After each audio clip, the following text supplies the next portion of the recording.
Emmanuel Daguerre, prévision énergétique de novembre 2021, choisir la liberté. Hello mes amis, c'est un honneur de me connecter à nouveau avec vous. Nous avons tellement de choses à partager, alors allons droit au but. Avez-vous ressenti un sentiment d'anticipation ces derniers temps? Cependant, vous n'avez pas été en mesure d'évaluer pleinement la raison de ce sentiment. Si c'est le cas, vous n'êtes pas les seuls. Une bonne façon de décrire les énergies actuelles, c'est qu'elles sont comme un ballon qui a atteint sa capacité maximale d'air et qui est sur le point d'éclater et de permettre à tout l'air d'être libéré. L'un des facteurs qui a contribué à l'augmentation des énergies en ce moment est le Soleil. Le Soleil a été très actif ces derniers temps, en émettant des ondes solaires qui continuent à apporter de nombreuses tempêtes géomagnétiques dans l'atmosphère de la Terre et dans notre champ aurique personnel. Comment ces ondes solaires nous affectent-elles? Souvent, la première chose que nous remarquons est une accélération palpable du temps. Cela nous donne également l'opportunité de résoudre et d'éliminer les couches de schémas émotionnels profondément enracinés qui ne nous servent plus. La guérison physique et émotionnelle se fait généralement par phase, afin de permettre à notre corps et à notre mental de s'adapter plus facilement à la quantité de résolution en cours. L'activité solaire aide également la Terre à résoudre et à éliminer les nombreux dysfonctionnements d'origine humaine qu'elle a subis, car elle se réajuste également pour fonctionner à des niveaux d'existence plus élevés. La Terre se prépare à soutenir l'évolution rapide de la conscience de tous les êtres vivants qui l'appellent leur maison. Les ajustements que la Terre traverse n'ont pas toujours de sens pour le mental humain, et le plus souvent, ils constituent un défi. Cependant, tout cela fait partie d'un plan divin qui continue à élever la qualité de toute vie. Si nous sommes suffisamment calmes, nous pouvons ressentir l'émergence d'un nouveau paradigme plus responsable. Nettoyage émotionnel.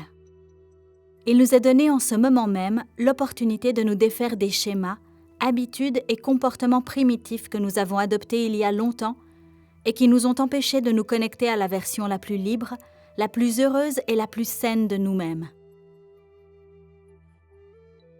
Certains de ces schémas, habitudes et comportements incluent fonctionner dans la peur et la conscience de victime, en cherchant activement ce qui ne fonctionne pas pour nous, se séparer des autres en participant activement à un système hiérarchique désuet et dépassé, avoir besoin de l'approbation des autres, croire que nous devons toujours avoir le contrôle, participer au jugement de soi et des autres, croire que nous devons nous cacher d'une manière ou d'une autre en jouant la sécurité et la petitesse, penser qu'être en compétition avec les autres est ce qui nous fait avancer dans la vie, faire de la souffrance le moyen privilégié de l'évolution personnelle et collective. Tous ces schémas, habitudes et comportements qui ont été créés par le mental, par autoprotection, sont plus amplifiés que jamais en ce moment. Ceci afin qu'ils puissent être abordés, guéris et résolus une fois pour toutes. Comme pour tous les nettoyages, ayez de la douceur envers vous-même. Donnez-vous la permission de ressentir ce qui doit être ressenti et de faire ce qui est nécessaire sans vous juger. Alors que vous faites cela, sachez que ces schémas, habitudes et comportements que vous libérez ne sont pas le reflet de votre essence authentique. Ils sont juste une sorte de bouclier protecteur que le mental utilise pour se protéger de la meilleure façon qu'il connaisse.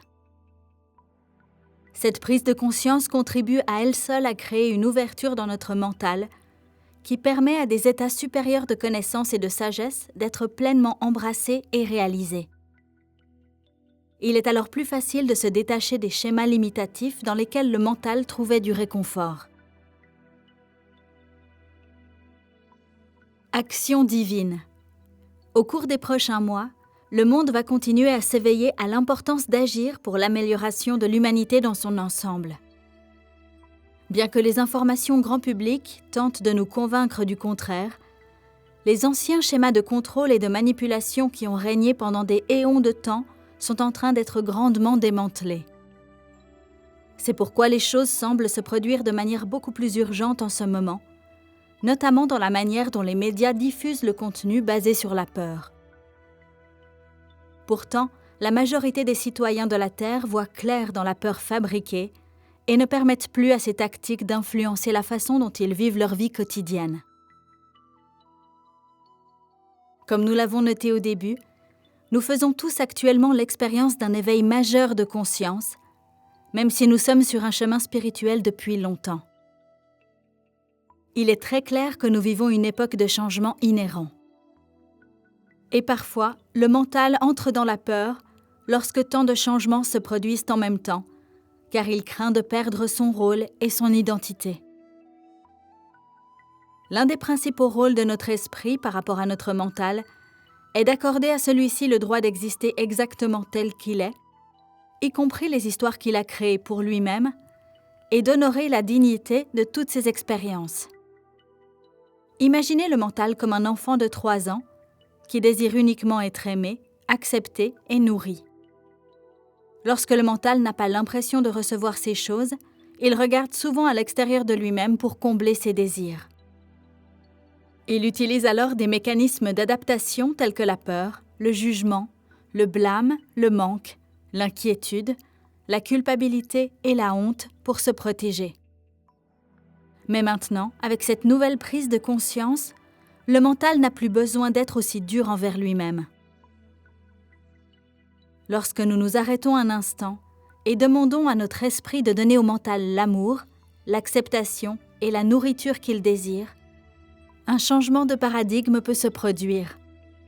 Ce changement aide le mental à sortir des schémas de vie séparés de notre soi supérieur, afin d'adopter de nouvelles façons d'être qui lui permettent de coexister joyeusement avec notre esprit. Ce que nous voyons dans le monde, surtout avec les actes inconscients qui ont lieu dans différentes parties du monde maintenant, est un appel à l'aide très clair du mental collectif pour recevoir l'amour, l'acceptation et la nourriture qu'il a toujours désirée afin de se sentir en sécurité.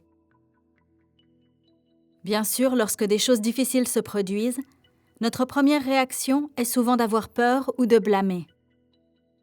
Mais ce qui se passe en réalité, c'est que lorsque le mental digère et traite des informations où il ne se sent pas en sécurité, il entre immédiatement dans ses vieux schémas de survie. Bien qu'il soit important d'honorer ce processus, il est également important de comprendre que si nous restons dans la peur, nous contribuons en fait à la panique dans un monde qui connaît déjà des vagues de peur et de séparation. Pour sortir de la matrice de peur, la première étape consiste à se rappeler que nous sommes des êtres spirituels qui vivent une expérience physique et non l'inverse. Cela nous permet de créer une ouverture énergétique dans nos pensées et nos émotions qui nous fait passer de la réaction à la partie créatrice qui est en nous. À partir de là, nous pouvons aimer chaque aspect de nous-mêmes, même les parties où notre mental essaye de nous convaincre qu'elles ne peuvent pas être aimées. L'esprit ne juge pas. Il nous aime inconditionnellement. Une fois que nous sommes capables de faire cela pour nous-mêmes, nous pouvons alors commencer à apprendre comment le faire pour les autres. Oui, même ceux qui ont oublié qui ils sont à un tel point qu'ils blâment, blessent et font du mal aux autres, en pensant que c'est ce qu'ils doivent faire pour obtenir ce qu'ils veulent. Devenir la présence la plus aimante pour nous-mêmes et pour les autres est la plus grande action que nous puissions entreprendre en ce moment, afin de voir une guérison réelle et palpable prendre place dans le monde. L'éveil continue. L'éveil que nous vivons actuellement nous aide à dépasser le rôle de victime.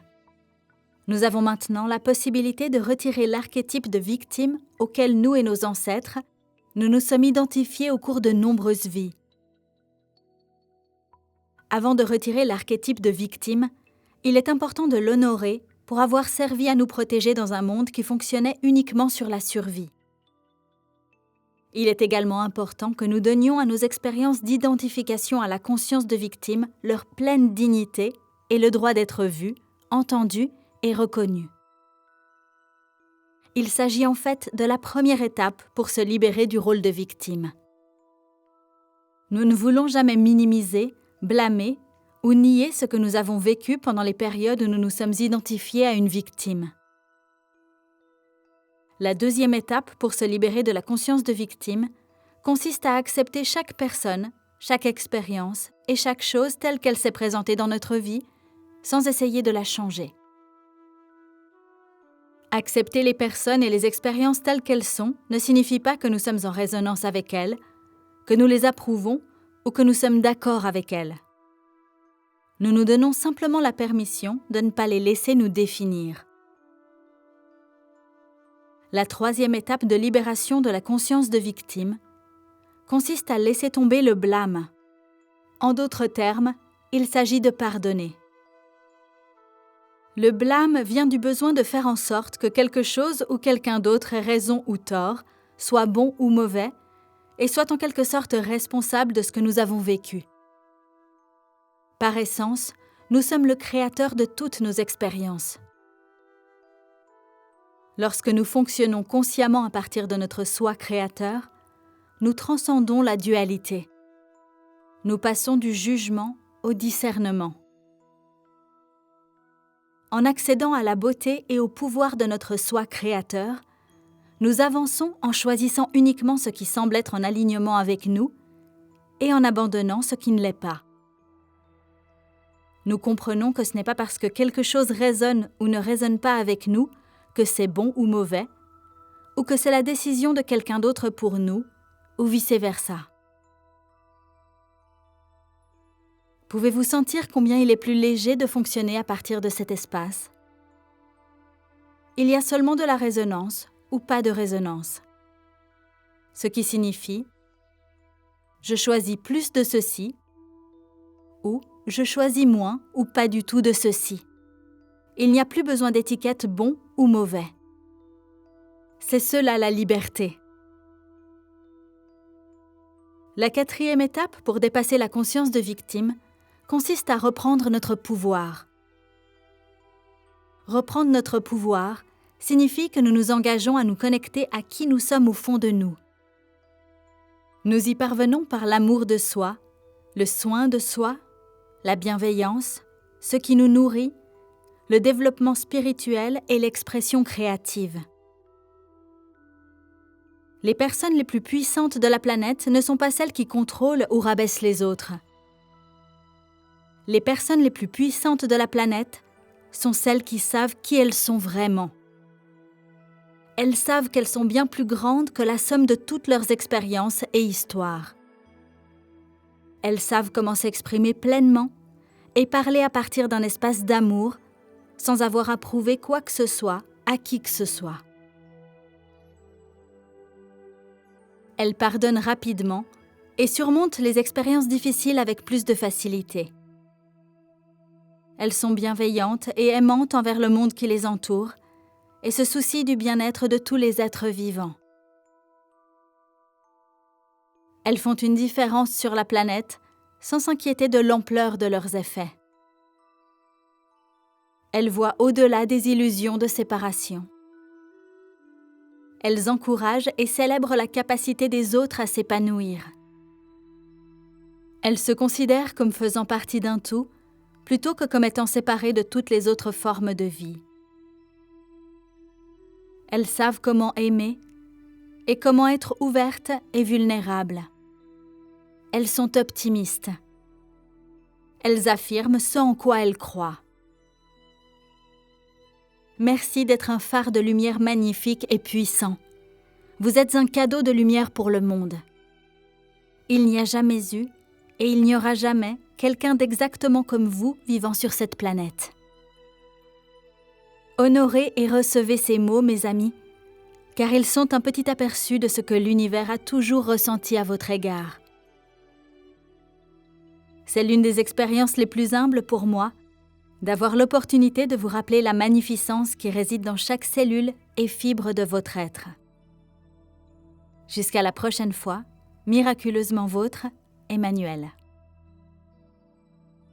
Texte traduit de l'anglais par Marinette Lépine et voix française de Stéphanie Palazzo pour Translate. Merci.